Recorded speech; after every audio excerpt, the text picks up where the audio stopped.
ଆଜି ରାତିରେ ଗୋଟିଏ ଲବଙ୍ଗ ଏହି ଜାଗାରେ ରଖିଦିଅନ୍ତୁ।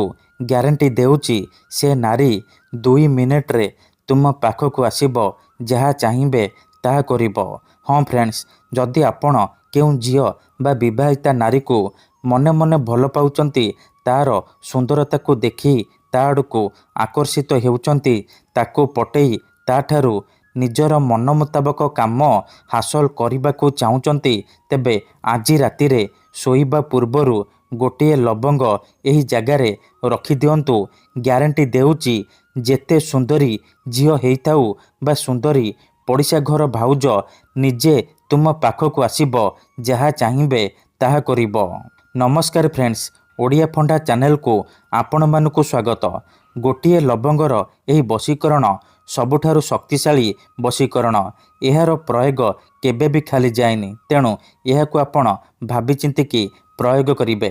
ଯେଉଁ ଝିଅ ବା ପଡ଼ିଶା ଘର ସୁନ୍ଦରୀ ଭାଉଜ ଉପରେ ଆପଣ ଏହି ବଶୀକରଣକୁ ମାତ୍ର ଗୋଟିଏ ଥର ପ୍ରୟୋଗ କରିଦେବେ, ଗ୍ୟାରେଣ୍ଟି ଦେଉଛି ମାତ୍ର 2 ମିନିଟ୍ରେ।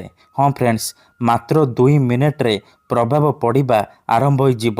ସେହି ସମୟଠାରୁ ସେ ଝିଅ ବା ନାରୀ ଆପଣଙ୍କ ଆଡ଼କୁ ଆକର୍ଷିତ ହେବାକୁ ଲାଗିବ। ପାଗଳୀ ପରି ଆପଣଙ୍କୁ ଭଲ ପାଇବାକୁ ଲାଗିବ। ଆପଣ ତାକୁ ଯାହା କହିବେ, ଯେମିତି କହିବେ ସିଏ କରିବ। କୌଣସି ପ୍ରକାର ବାଧା ଦେବ ନାହିଁ। ଏହି ବଶୀକରଣ ସାହାଯ୍ୟରେ ଆପଣ ଶାଶୁ, ନଣନ୍ଦ, ଦିଅର, ଭାଉଜ କାହାକୁ ବି ନିଜ ବଶରେ କରିପାରିବେ। ଆଉ ତା'ଠାରୁ ନିଜର ମନ ମୁତାବକ କାମ ହାସଲ କରିପାରିବେ। କିମ୍ବା ଯଦି କେଉଁ ଝିଅ ଆପଣଙ୍କୁ ଧୋକା ଦେଇଛି, ଛାଡ଼ି ପଳେଇଛି, ଆପଣଙ୍କ ସହିତ କଥା ହେଉନି, ଆପଣଙ୍କର ନମ୍ବର ବ୍ଲକ୍ କରିଦେଇଛି, ଅନ୍ୟ କାହା ସହିତ କଥା ହେଉଛି, ଅନ୍ୟ କାହାକୁ ଭଲ ପାଉଛି, ଆଉ ଆପଣ ସେ ଝିଅକୁ ନିଜ ପ୍ରେମକୁ ଫେରି ପାଇବାକୁ ଚାହୁଁଛନ୍ତି, ତେବେ ମୋ କଥା ମାନି ଆଜି ରାତିରେ ଗୋଟିଏ ଲବଙ୍ଗ ଏହି ଜାଗାରେ ରଖିଦିଅନ୍ତୁ। ଗ୍ୟାରେଣ୍ଟି ଦେଉଛି ଆପଣଙ୍କ ପ୍ରେମିକା ବା ପ୍ରେମିକ ଯେତେ ଦୂରରେ ଥିଲେ ମଧ୍ୟ ରାତିଦିନ ଆପଣଙ୍କ କଥା ଭାବିବ। ନିଜେ ଆସିବ ଆପଣଙ୍କର ପାଦ ତଳେ ପଡ଼ିବ, ଆପଣଙ୍କୁ ଭଲ ପାଉଛି ବୋଲି କହିବ। ଆପଣଙ୍କୁ ନ ଦେଖି ଗୋଟେ ମୁହୂର୍ତ୍ତ ବି ରହିପାରିବନି। ଏହି ବଶୀକରଣ ସବୁଠାରୁ ସହଜ, ଶକ୍ତିଶାଳୀ ବଶୀକରଣ। ତେଣୁ ଏହାକୁ ଆପଣ ଭାବିଚିନ୍ତିକି ପ୍ରୟୋଗ କରିବେ। ଏହି ବଶୀକରଣ କରିବା ପାଇଁ ଆପଣଙ୍କୁ କୌଣସି ପ୍ରକାର କଷ୍ଟ କାମ କରିବାକୁ ପଡ଼ିବନି, କିମ୍ବା କିଛି ବି ମନ୍ତ୍ରତନ୍ତ୍ର କରିବାକୁ ପଡ଼ିବନି, କିମ୍ବା କୌଣସି ପ୍ରକାର ପଇସା ଖର୍ଚ୍ଚ କରିବାକୁ ପଡ଼ିବନି। ଆପଣ ନିଜ ଘରେ ବସି ବସି ବିନା କୌଣସି ମନ୍ତ୍ରତନ୍ତ୍ର କରି, ବିନା କୌଣସି ପଇସା ଖର୍ଚ୍ଚ କରି, ବିନା କୌଣସି କଷ୍ଟ କାମ କରି ନିଜ ପସନ୍ଦର ସୁନ୍ଦରୀ ଝିଅ ବା ସୁନ୍ଦରୀ ଭାଉଜକୁ ପଟେଇ ପାରିବେ।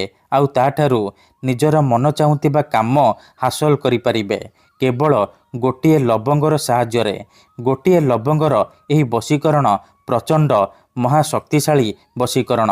ଆମର ତନ୍ତ୍ରଶାସ୍ତ୍ରରୁ ମୁଁ ଆଜି ଆପଣଙ୍କ ପାଇଁ ଗୋଟିଏ ଲବଙ୍ଗରେ ନାରୀ ମୋହିନୀ ବଶୀକରଣ ନେଇ ଆସିଛି, ଯାହାକୁ ଆପଣ କରିଦେଲେ ଝିଅ ହେଉ ବା ବିବାହିତା ନାରୀକୁ ନିଜ ବଶରେ କରିପାରିବେ। ତାକୁ ନିଜର ଗୁଲାମ କରିପାରିବେ। ସିଏ ଆପଣଙ୍କର ସବୁ କଥା ମାନିବ, ଯାହା ଚାହିଁବେ ତାହା କରିବ। ତେବେ ଏହି ବଶୀକରଣ ବିଧି ଆପଣ କିପରି କରିବେ, କେମିତି କରିବେ, ଏହାର ପ୍ରୟୋଗ ବିଧି କ'ଣ, ମୁଁ ଆପଣଙ୍କୁ ଶିଖେଇବି। ସମ୍ପୂର୍ଣ୍ଣ ପ୍ରୟୋଗ ବିଧି ଠିକ୍ ଭାବରେ ଶିଖେଇବି। ଜାଣିବା ପାଇଁ ମୋର ଆପଣମାନଙ୍କୁ ଅନୁରୋଧ କି ଆପଣ ଭିଡ଼ିଓଟିକୁ ମୂଳରୁ ଶେଷ ପର୍ଯ୍ୟନ୍ତ ପୁରା ଧ୍ୟାନ ସହିତ ଦେଖନ୍ତୁ। ଅଧାରୁ ଛାଡ଼ିକି ପଳେଇଲେ କିମ୍ବା କାଟି କାଟି ଦେଖିଲେ ଆପଣ କିଛି ବି ବୁଝିପାରିବେନି। ପରେ ଆପଣ କମେଣ୍ଟ କରିବେ, ଗୁରୁଜୀ ଆପଣଙ୍କର ବଶୀକରଣ କାମ କରୁନି। ଦେଖନ୍ତୁ, ଯେଉଁପରି ଆପଣ ଭଗବାନଙ୍କୁ ମାନୁଛନ୍ତି, ଭଗବାନଙ୍କ ଉପରେ ବିଶ୍ୱାସ ରଖିଛନ୍ତି, ନିଜର ସବୁ ଦୁଃଖ କଷ୍ଟ ଅସୁବିଧା ଭଗବାନଙ୍କୁ ଜଣାଉଛନ୍ତି, ଯଦି ସେ ଅସୁବିଧାର ସମାଧାନ ନ ହେଲା, ତାହାର ମାନେ ନୁହେଁ କି ଭଗବାନ ନାହାନ୍ତି। ସେହିପରି ମନ୍ତ୍ରତନ୍ତ୍ର ହୁଏ, ବଶୀକରଣ କାମ କରେ, କିନ୍ତୁ ଏହାକୁ ଆପଣଙ୍କୁ ସିଦ୍ଧ କରିବାକୁ ପଡ଼ିବ। ପ୍ରୟୋଗ ବିଧିକୁ ଠିକ୍ ଭାବରେ କରିବାକୁ ପଡ଼ିବ। ମୁଁ ଆପଣଙ୍କୁ ଯେମିତି ଶିଖେଇବି, ଆପଣଙ୍କୁ ଠିକ୍ ସେହିପରି କରିବାକୁ ପଡ଼ିବ। ତେବେ ଯାଇ ମୁଁ ଆପଣଙ୍କୁ ଗ୍ୟାରେଣ୍ଟି ଦେଉଛି ଆପଣ ଯେତେ ସୁନ୍ଦରୀ ଝିଅ ବା ସୁନ୍ଦରୀ ନାରୀକୁ ଚାହିଁବେ ପଟେଇ ପାରିବେ, ନିଜ ପ୍ରେମରେ ଦିବାନୀ କରିପାରିବେ।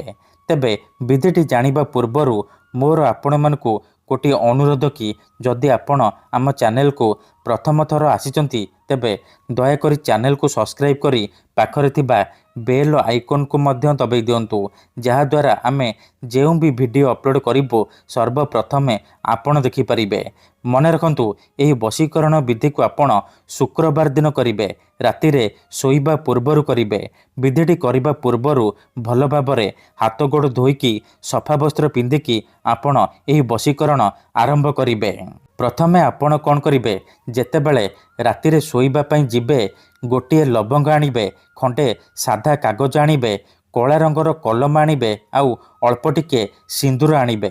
ଏତିକି ଜିନିଷ ଆଣିସାରିବା ପରେ ଆପଣ କ'ଣ କରିବେ, ନିଜର ଶୋଇବା ସେଜ ଉପରେ ବା ବିଛଣା ଉପରେ ପୂର୍ବ ଦିଗକୁ ମୁହଁ କରିକି ବସି ପଡ଼ିବେ। ଧ୍ୟାନ ରଖିବେ ଯେମିତି ଆପଣଙ୍କୁ କେହି ଦେଖିବେନି କିମ୍ବା ଡାକିବେନି। ଠିକ୍ ଅଛି। ତାପରେ କ'ଣ କରିବେ, ଯେଉଁ କାଗଜ ଆଣିଛନ୍ତି ସେ କାଗଜରେ କଳା କଲମର ସାହାଯ୍ୟରେ ପ୍ରଥମେ ଆପଣ ସେଇ ଝିଅ ବା ସ୍ତ୍ରୀର ନାମ ଲେଖିବେ ଯାହାକୁ ଆପଣ ନିଜ ବଶରେ କରିବାକୁ ଚାହୁଁଛନ୍ତି, ଆଉ ତା ପାଖରେ ନିଜର ନାମ ଲେଖିବେ। ନାମ ଲେଖିସାରିବା ପରେ କ'ଣ କରିବେ, କାଗଜରେ ଭଲ ଭାବରେ ସିନ୍ଦୁର ପକାଇଦେବେ, ଲାଲ ସିନ୍ଦୁର ପକାଇଦେବେ। ତାପରେ ଆପଣ କ'ଣ କରିବେ, ଯେଉଁ ଲବଙ୍ଗ ଆଣିଛନ୍ତି ସେ ଲବଙ୍ଗକୁ ଡାହାଣ ହାତରେ ମୁଠେଇକି ଧରିବେ, ଆଉ ଆଖି ବନ୍ଦ କରିକି ସେଇ ଝିଅ ବା ନାରୀକୁ ମନେ ମନେ ଭାବିବେ। ତାର ମୁହଁକୁ ନିଜ ମନରେ ଭାବିବେ। ଭାବି ସାରିବା ପରେ 11 ଥର ସେଇ ଝିଅ ବା ସ୍ତ୍ରୀର ନାମ କହିବେ। ତାପରେ ମୁଠା ଖୋଲିବେ ଆଉ ସେ ଲବଙ୍ଗରେ 3 ଥର ଫୁଙ୍କିଦେବେ। ଏତିକି କରିସାରିବା ପରେ ସେ ଲବଙ୍ଗକୁ ସେ ଯେଉଁ କାଗଜରେ ନାଁ ଲେଖିଛନ୍ତି ସେ କାଗଜ ଉପରେ ରଖିବେ।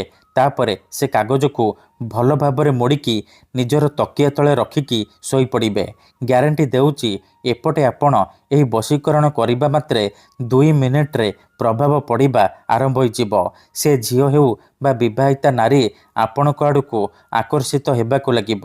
ମନେ ରଖନ୍ତୁ, ତା ପରଦିନ ଆପଣ ଯେତେବେଳେ ସକାଳୁ ଉଠିବେ ବାସି ମୁହଁରେ, ବିନା ହାତ ଗୋଡ଼ ମୁହଁ ଧୋଇକି ଆପଣ ବାସି ମୁହଁରେ ସେ କାଗଜ ଆଉ ଲବଙ୍ଗକୁ ନେଇକି ଘର ବାହାରେ କୌଣସି ଏକ ଜାଗାରେ ଜାଳିଦେବେ। ଧ୍ୟାନ ରଖିବେ, ଜାଳିବା ସମୟରେ ଯେମିତି ଆପଣଙ୍କୁ କେହି ଦେଖିବେନି କିମ୍ବା ଡାକିବେନି। ମନେ ରଖନ୍ତୁ, ଏହି ବଶୀକରଣ ବିଧିକୁ ଆପଣ କୌଣସି ଖରାପ ଉଦ୍ଦେଶ୍ୟ କିମ୍ବା କୌଣସି ଖରାପ କାମ ପାଇଁ ବ୍ୟବହାର କରିବେନି। କାହିଁକି ନା ମାତ୍ର ଥରେ ଯେଉଁ ଝିଅ ବା ବିବାହିତା ନାରୀ ଉପରେ ଏହି ବଶୀକରଣ ପ୍ରୟୋଗ କରିଦେବେ ସିଏ ସାରା ଜୀବନ ପାଇଁ ଆପଣଙ୍କର ବଶରେ ହେଇଯିବ। ତେଣୁ ଏହି ବଶୀକରଣକୁ ଆପଣ ଭାବିଚିନ୍ତିକି ପ୍ରୟୋଗ କରିବେ। ଧନ୍ୟବାଦ।